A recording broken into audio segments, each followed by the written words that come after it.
Maranguita se ha convertido pues en un referente, ¿no? En San Miguel la gente está cansada, harta de que permanentemente o hay, digamos, no sé si porque son menores no se puede decir motín o qué sé yo, protestas, pero las fugas son casi frecuentes, ¿no? Los muchachos estos desadaptados, a los cuales a pesar de haber cometido delitos dentro del Código Penal, no se le puede atribuir delitos por ser menores de edad, entonces le dicen que son faltas, ¿no? Faltas, ¿no? Sí.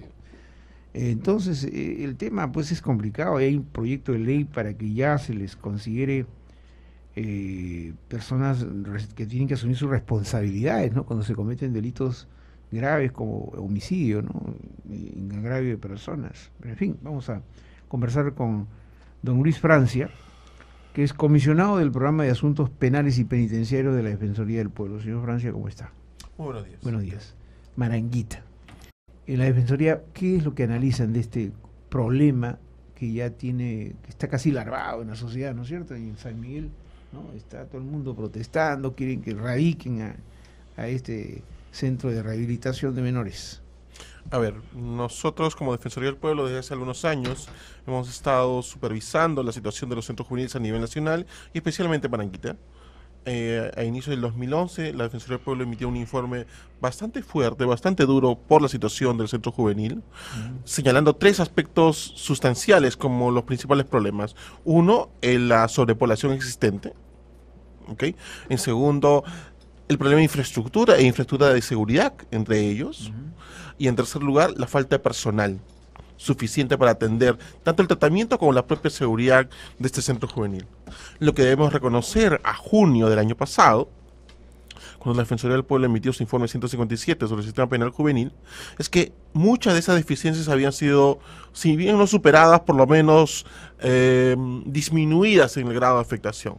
Había mejorado la infraestructura, de hecho ha habido refacciones y construcción de algunos ambientes dentro del centro juvenil, se había incrementado el personal de seguridad y de tratamiento, se habían instalado cámaras de seguridad que permitían, ¿no es cierto?, establecer un conjunto de hechos o de patrones que permitían un mayor nivel de seguridad, pero había algunos problemas. Y debemos señalar que lo que ha sucedido en Maranga en estos últimos días se debe a dos aspectos que la Defensoría del Pueblo había hecho notar. Uno primero es la falta de un destacamento policial en las afueras del centro juvenil. Esta había sido una recomendación de la Defensoría del Pueblo. Los anteriores ministros del Interior nos habían señalado la insuficiencia de personal, pero consideramos como Defensoría del Pueblo que era necesario la permanencia de personal policial en las afueras del centro juvenil, como ahora ya se ha comprometido el ministro del Interior. Y en segundo lugar, ¿no es verdad? Y es un aspecto que es evidente en estos hechos, es que uno puede tener cámaras, uno puede tener rejas, uno puede tener un conjunto de dispositivos de seguridad, pero si el personal viola los protocolos de seguridad, va a haber una afectación, ¿no es verdad?, a la seguridad del centro Se juvenil. atribuye esta fuga a problemas de falta de control de parte del personal. Lo que se ha sido es más o menos claro de la información que se va a poder obtener, incluso del propio Ministerio Público, es que se han violado protocolos de seguridad. O sea, fallas en el protocolo de seguridad o aparentemente complicidad. Complicidad interna, digamos. Parecería que en algunos casos se podría haber dado esto segundo. Bueno, lo que pasa es que preocupa el hecho de saber, por ejemplo, que las fugas han sido en momentos que abren la puerta para que ingresen a llevar alimentos o qué sé yo. O sea, quiere decir que en el momento que abren las puertas, los chicos están dando vueltas por el lugar. O sea, no hay un control interno para evitar que justamente ante la eventualidad de tener que abrir la puerta para que entre o salga alguien, estos chicos puedan fugarse. ¿Qué es lo que ha pasado? Justamente, por eso se le indica, hay violación de protocolo de seguridad, porque el protocolo de seguridad indica, ¿no es verdad?, dónde deben estar los adolescentes, que no deben tener acceso, ¿no es cierto?, a puertas hacia la calle, ¿no es verdad?, que deben estar resguardados bajo ciertos criterios, que estas personas que estaban en el PAI, ¿no es verdad?, en este ambiente diferenciado del resto de patios, ¿no es cierto?, debería tener condiciones, ¿no es cierto?, de resguardo específicas, y estas no se han cumplido. Por eso le indicaba, adicionalmente a un tema de infraestructura, hay un problema más o menos evidente de actuación del personal en hecho concreto. Ahora, ¿qué tipo de personal es el que vela permanentemente o controla a los chicos dentro de la institución? Dentro de la institución hay dos tipos de personal, ¿no es cierto? Un personal de tratamiento, psicólogos, asistentes sociales, abogados, educadores sociales, que trabajan todo lo que es el tratamiento del adolescente, conviven cotidianamente con ellos, ¿ok? Para hacer diversas actividades. Y otro es el personal de seguridad, encargado justamente de impedir que estos adolescentes salgan de los patios, accedan a áreas comunes, salvo cuando estén autorizados debidamente, etcétera. Estos personal depende básicamente, depende del Poder Judicial. Señor Francia, para ir más a fondo el tema, ¿ya? Porque si no nos quedamos simplemente en el diagnóstico, en la queja, ¿no? Todo el mundo se queja de que se han fugado. Veamos un poco estadísticas, a ver. En los últimos años, ¿cuántos menores con desadaptación, menores con estas conductas, han sido realmente rehabilitados? O sea, puede mostrarse un solo ejemplo de que un joven, ¿no?, que ha sido recluido en ese lugar haya salido posteriormente y se haya reinsertado y sea hoy un joven modelo. Yo ayer preguntaba a psicólogos que trabajan ahí y no hay un solo caso. O sea, no pueden mostrar ningún caso, porque estos jóvenes, si por alguna razón son liberados, retornan nuevamente en la senda en este caso de las faltas. Como que sí ha sucedido, ¿no? Han agarrado claro, a los que estaban asaltando. Entonces estaban asaltando. Entonces yo pregunto, si la Defensoría está preocupada por este tema, que es un tema que tiene que ver incluso con los derechos del menor, los derechos humanos y todo lo demás, ¿qué está fallando como para que, porque claro, no hablemos de las cárceles del Perú, donde todo el mundo no ingresa a la cárcel y sale más perfeccionado en cometer delitos, pero en este caso de menores que todavía están en una edad en la que pueden ser moldeados, influidos, qué sé yo, pero no hay un dato estadístico. Es algo que usted me diga, yo me retracto, pero ayer preguntaba, dame un caso, ¿no? Un caso así, que diga, este joven salió de Maranguita y hoy día, no sé, está en la universidad estudiando, ¿no? No hay casos. A ver, yo creo que esa información no es exacta. A ver, dígame. Punto 1. ¿Cómo medimos si un tratamiento tiene resultados, verdad? O tiene éxito. Hay varios patrones de medida, pero tal vez uno de los principales sea el nivel de reincidencia. Es decir, cuántos de los chicos que egresan vuelven. Y no solamente vuelven al centro juvenil, sino vuelven cuando son mayores, ingresan a un establecimiento penitenciario, ¿verdad? En el año 2006, la Defensoría del Pueblo hizo este cruce de información. Obtuvimos el listado total de personas egresadas de los centros juveniles y lo comparamos con el Registro Nacional Penitenciario para saber, efectivamente, como usted indica, si luego de salir del centro juvenil, ¿cuál fue su destino? ¿Fueron ciudadanos adecuados, convivieron en libertad o ingresaron al penal? Lo que nos estableció esa información es que alrededor del 16% de la población que egresó de los centros juveniles reincidió posteriormente en alguna actividad delincuencial e ingresó a un establecimiento penitenciario cuando ya fueron adultos.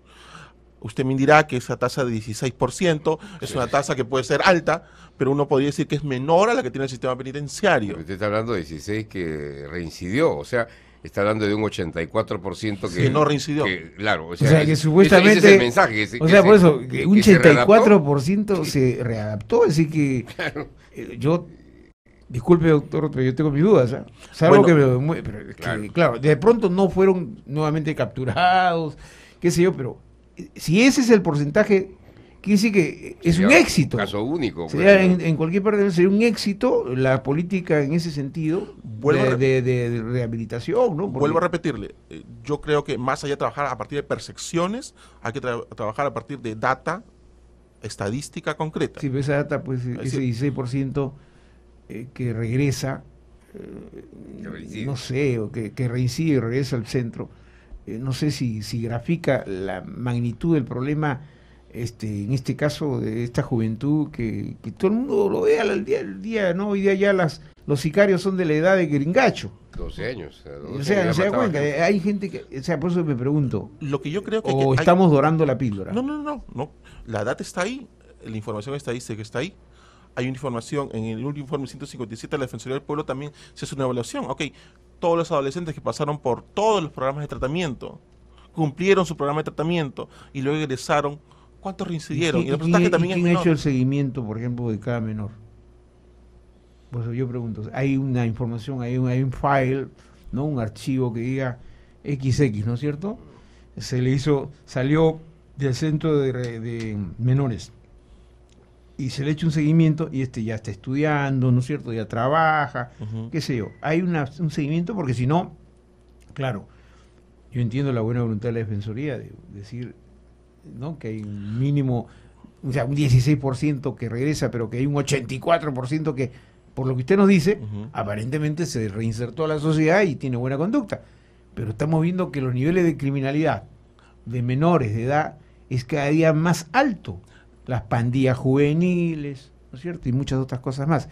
Y continuamos hablando de Maranguita con el doctor Luis Francia, que es comisionado del Programa de Asuntos Penales y Penitenciarios de la Defensoría del Pueblo.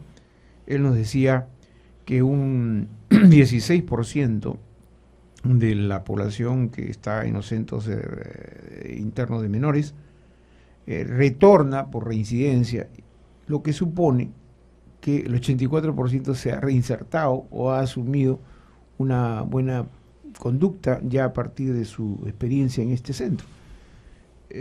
Nosotros tenemos, obviamente yo en particular, no sé si Augusto también, no tenemos nuestras reservas en cuanto a esta información, pero digamos, sería bueno sacar casos emblemáticos, ¿no?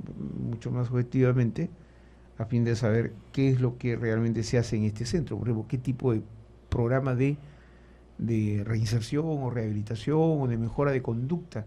Porque un adolescente, doctor Francia, cuando ya tiene una conducta rebelde, una conducta antisocial, ¿no es cierto? Ya sea por perfil psicológico, por perfil ciclotímico, como le llaman los psicólogos, ¿no es cierto? Por las cosas que uno ha leído, ¿no? Nada más por eso. Son poquísimos casi los casos en los que uno dice, ah, caramba, qué bien por este joven que se ha reinsertado o abandonó la senda del delito. Es bien difícil, no solo acá en el Perú, en cualquier parte del mundo. ¿Por qué pensar que el 84% eventualmente se ha reinsertado o ha asumido buena conducta en su vida? A ver, yo entiendo que la información que estamos dando pueda ser causar sorpresa o algún grado de incredulidad, que eso es obvio, a partir justamente de hechos como los de estos últimos días. Entonces, yo le decía que efectivamente esta cifra podría mostrar o originar algún grado de incredulidad, y yo lo que creo que hay que diferenciar claramente, por así decir, dos grandes bloques, ¿no es cierto?, dentro del conjunto de adolescentes infractores. Hay un conjunto de adolescentes, ¿no es cierto?, que han infringido la ley, que han cometido un acto ilícito, que están sancionados, que están cumpliendo su sanción al interior de los centros juveniles, y que hemos observado que tienen un comportamiento adecuado, se rigen bajo las reglas de tratamiento realizadas por el personal de los centros juveniles, y hay otro, evidentemente, como en cualquier lugar, que tienen un conjunto de conductas más conflictivas, vinculadas con actividades criminales mucho más organizadas, efectivamente. Yo no quiero contradecirlo, doctor Francia, porque tiene una persona de buena fe y está actuando y diciendo las cosas como la ve en su perspectiva profesional como abogado. Pero cuando la información oficial que se ha entregado es que este centro está súper poblado, ¿me entiende? Súper poblado, o sea, ha roto el esquema, ¿no es cierto?, de un centro que debe tener un número determinado de jóvenes para poder atenderlos en su conducta, en su situación personal. Esto está súper poblado, hasta, según ayer decían, hasta en 300, 400%. La información que yo recogí ayer es que habían 3 psicólogos. ¿Cree usted, honestamente, con 3 psicólogos se puede atender a 700 internos? A ver, un adulto es más fácil de manejar en algunos casos. Un joven es mucho más complicado, y usted lo sabe. Mucho más complicado un desadaptado juvenil, es mucho más complicado porque sus expectativas recién están, ¿no es cierto?, desarrollando. Entonces no tiene un grado de responsabilidad que, por cierto, usted me dirá, no, los otros delincuentes tampoco la tienen, cierto, pero pueden en algún momento reflexionar más que un adolescente. El adolescente casi es impulsivo, ¿no? Por eso yo me refiero a eso. ¿Cómo es posible? Sobrecarga, una sobrepoblación. 3 psicólogos. serios conflictos que hay internamente, no hay seguridad, todo lo que usted nos ha descrito, ¿cómo se pueden reinsertar o redactar el 84%? No tengo en mano en este momento el número exacto del personal, pero es evidente que la información que usted ha recibido, que solamente hay 3 psicólogos a nivel del centro juvenil, es una información que no se condice con la realidad. ¿Cuántos Es tiene? cierto, vuelvo a repetir, no tengo en estos momentos el número, pero por lo menos por cada patio, y hay, si no me equivoco, 6 patios, hay 2 psicólogos. Ya, ¿Ok? digamos, son Es 12 decir, psicólogos. 2 psicólogos. Vuelvo a repetir, no De tengo... repente me dijeron 3 psicólogos del pabellón donde se fugó. Puede ser, Podría ser, podría ser. podría ser. Ya, pues, quiere de decir hecho, que en necesita cada más, patio, pues. en cada patio, tomando la población general, hay más o menos 120 por patio. Aproximadamente, en algunos más o en algunos menos, Ya. efectivamente. ¿Usted cree que en 120? Vuelvo a repetirle, efectivamente, ¿falta más personal? Por supuesto que sí, la Defensoría del Pueblo lo ha planteado. ¿Falta ampliar infraestructura? Por supuesto que sí, la Defensoría del Pueblo también lo ha planteado. Lo que entendemos es que justamente lo que hay que hacer es brindar mayores recursos en infraestructura, en personal, a estos adolescentes que efectivamente pueden resocializarse, ¿Usted pueden reintegrarse. ¿Cuántas veces ha visitado ese centro? Nosotros realizamos visitas periódicas al centro juvenil por lo menos una vez al mes. ¿Qué edades fluctúan? Hasta los 18, ¿no? Desde los 14 hasta los 21 años de Ya. edad. De los 14 Ujú. hasta los 18, 19 años. Se supone que muchos tienen que estudiar. Sí, ¿Hay colegio al interno? sí. Cada patio tiene aulas y tienen docentes. Cada patio. Sí, eso o sea, hay educación, hay Y- secundaria. Sí, primaria, secundaria y hasta laboral. Ahora, ¿en qué consiste básicamente el trabajo de readaptación que se realiza? ¿Simplemente psicológico No, o no, no. hay otro tipo, digamos, de formas como le dan el tratamiento para que los chicos, digamos, asuman su responsabilidad, digamos, de lo que puedan haber hecho y cambien su actitud frente a la sociedad? Son 4 programas los que se establecen. El adolescente pasa de uno al siguiente progresivamente. Implica uno, adopción, ¿no es cierto?, de principio de autoridad, reglas de conducta. El contenido educativo es muy fuerte, ¿no es cierto?, porque justamente requieren nivelarse, porque muchos tienen retraso escolar. Y finalmente también está el componente laboral, ¿no es cierto?, prepararlos en actividades productivas para que cuando egresen puedan efectivamente Doctor, ingresar o participar en actividades laborales legales. Doctor Francia, yo, escuchándolo usted, sé que usted es una persona de muy buena fe, ¿ya? Pero hay cosas de la realidad que uno no puede ignorar, ¿no es cierto? Usted no me podrá garantizar aquí, en este momento, en Radio Nacional, que al interior de ese penal, donde hay muchos adolescentes que han ingresado, inclusive que son adictos al consumo de drogas Sí, por supuesto. y al alcohol, que en ese penal o en ese centro digamos, preventivo, no se consuma drogas o no hay tráfico de licores. Si usted me dice que eso no es, que no hay, no sé, yo reconocería que efectivamente ahí hay un avance. Pero, por la información que yo tengo, ahí circula también drogas estupefacientes. Entonces, pregunto, ¿no? Con esa superpoblación, con todos los problemas que hay, más el tráfico interno que hay de este tipo de drogas y de licor, ¿cómo hacer un verdadero proceso de readaptación? Sobre este aspecto me parece sumamente importante reconocer la actividad de Vida, por ejemplo, que tiene un programa desde el año pasado en todos los centros juveniles de atención a las personas con adicciones dentro de los centros juveniles, que efectivamente los hay. Es decir, que duda cabe que los hay. Creo que la gran mayoría. No tengo la cifra exacta, pero sí, vuelvo a repetir que un buen porcentaje los tiene.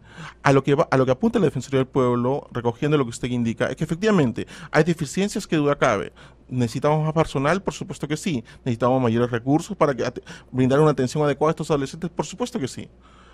La propuesta de la Defensoría del Pueblo, centrada en sus informes, es el Estado tiene que invertir en estos centros juveniles, mejorar las condiciones de seguridad, de tratamiento, con la finalidad, efectivamente, de evitar situaciones como las que afectan a los vecinos de San Miguel Si en a la estos días. Defensoría del Pueblo se le consultara, ¿no? Si vamos a ponernos ahí, que Augusto vamos a decidir a consultarle formalmente.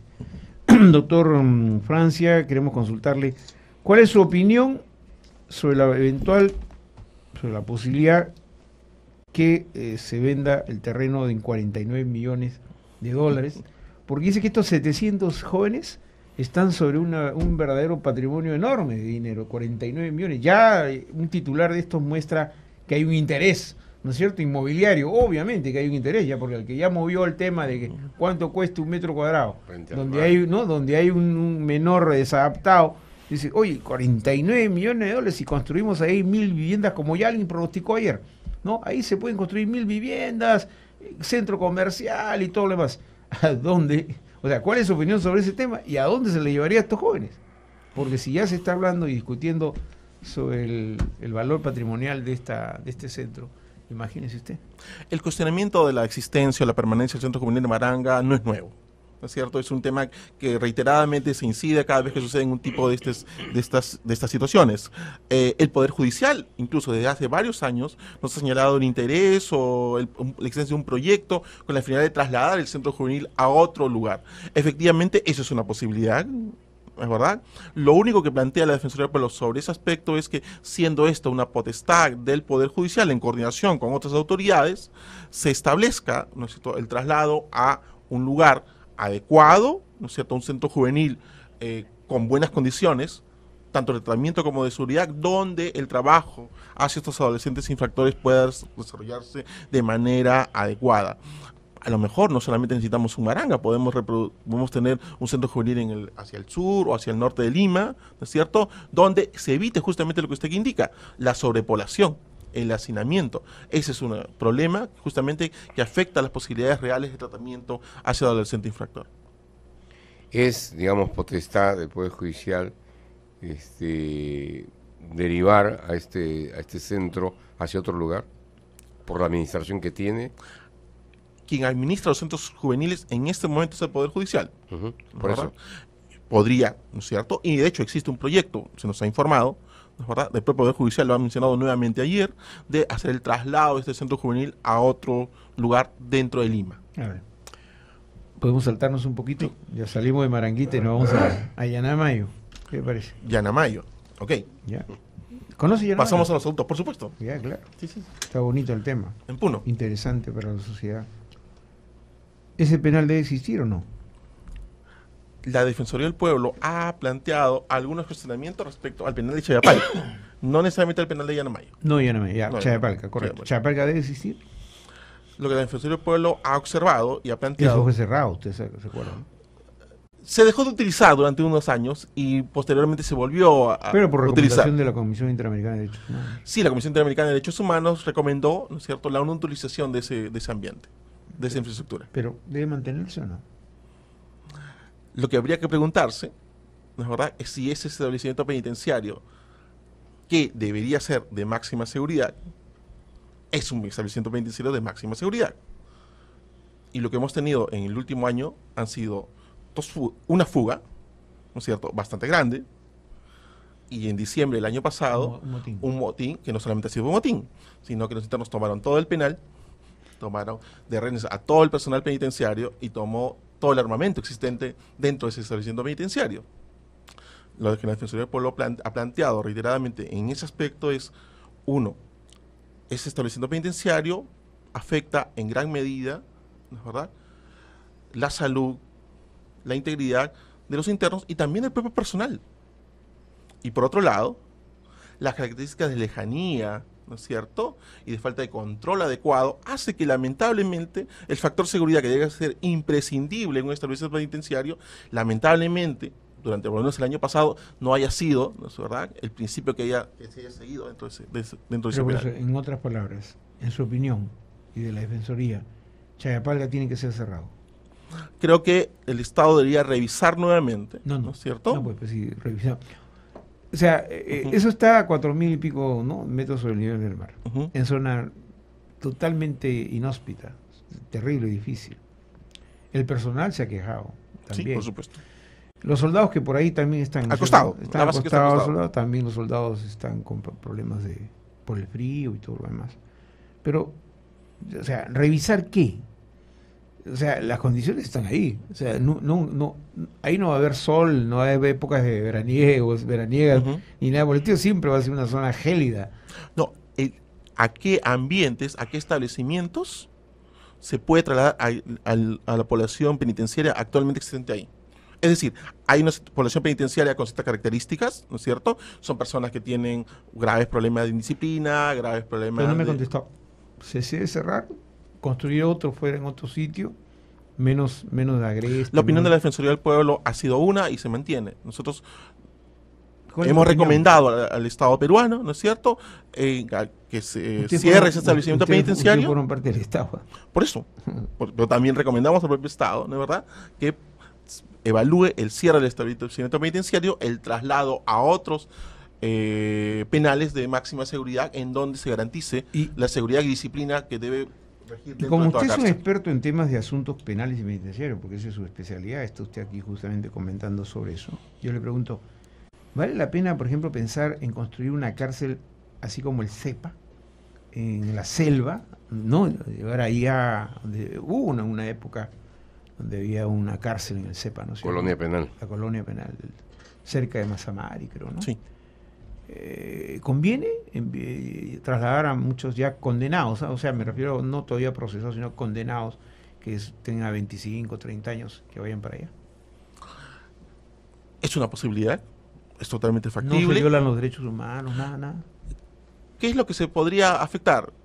El acceso a la visita, Mm. ¿no es cierto? El interno tiene derecho a que su familia pueda visitarlo regularmente, bajo las reglas de seguridad. Pero bajo ese ¿no es argumento, cierto? entonces nunca se va a poder descentralizar los penales. Siempre va a estar tugurizado como el Urigancho.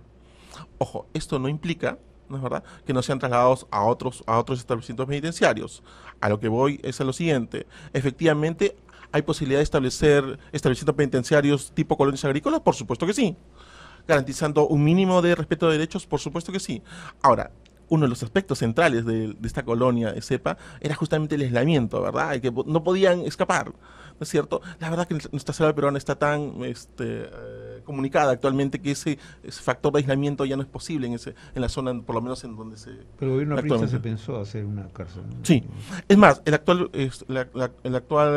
administración penitenciaria ha establecido un conjunto de proyectos de inversión para la construcción de nuevos establecimientos penitenciarios que van a tener que poner fin justamente al nivel de sobrepoblación Y los- actualmente existente. De los casi 70 centros de reclusión que hay, ¿no? Más o menos 62, creo, si no me más equivoco, o sí. menos. ¿Cuál es el que se lleva la medalla de oro de ser el más terrible de los centros penitenciarios? O el primer premio, por ejemplo. De lo atroz que resulta por su hacinamiento, la tugurización. O sea, la cárcel a la que más le teme por ser un condenado. Claro. ¿Cuál es la peor cárcel que hay en el Perú? En los mayores niveles de hacinamiento ya dejó de tener el Urigancho, ¿no es ¿Y dónde cierto? está ahora? El establecimiento penitenciario de Santa Colonia, por ejemplo. ¿Lo dejó de tener el Urigancho? No. Sí. El Urigancho fue construido para 2.300 internos. Como Y 11.000. todavía tienen 8.000. Ujú. Todavía tienen 8.000. Por eso le digo, ojo, no digo que no está hacinado, Ah, ya. está hacinado, por supuesto que sí. Pero Sarita Colonia lo supera, Sarita Colonia en estos momentos, el establecimiento penitenciario de Callao lo ha superado. Sí. Y tomando en cuenta, doctor, porque ya para terminar, Ujú. y mire, estamos sacando el jugo al tema, Ujú. y ve interesante, sería bueno que usted lo evalúe bien. Se ha estimado, ayer mismo creo que se ha comentado, la congresista Lourdes Alcorta Ah, ok. comentó ayer, que si seguimos esa misma proporción, ese mismo, ¿no? De las estadísticas, de que cada mes en el Perú Ingresan ingresan 1.000 personas a las cárceles, Sí. estamos hablando de 12.000 al año. Pero si hacemos una proyección de una década, estamos hablando de 120.000. Más 60.000 serían 180.000 internos de acá a 10 años. Oiga, eso sería terrible. ¿Cuál es el estudio, ¿no? analítico, la Defensoría, previendo que eso puede ocurrir, había cuenta que el nivel de criminalidad en el Perú está cada día creciendo? Básicamente, construcción de nuevos establecimientos penitenciarios. Eso es una medida imprescindible. Pero esa es la política más inteligente, digamos, construir más cárceles, porque le estoy diciendo, pues, van a haber 180.000, por más cárceles, tenemos que tener 200.000, y seguiremos 300.000, pero, ¿le parece? Pregunto. La legislación penal, ¿no es cierto?, establece penas altas, sin beneficios penitenciarios, ¿no es verdad? Eso aumentado al incremento de la criminalidad, origina este incremento de internos. Es decir, no hay forma de atender de otra manera que no sea el incremento de establecimientos penitenciarios. Salimos.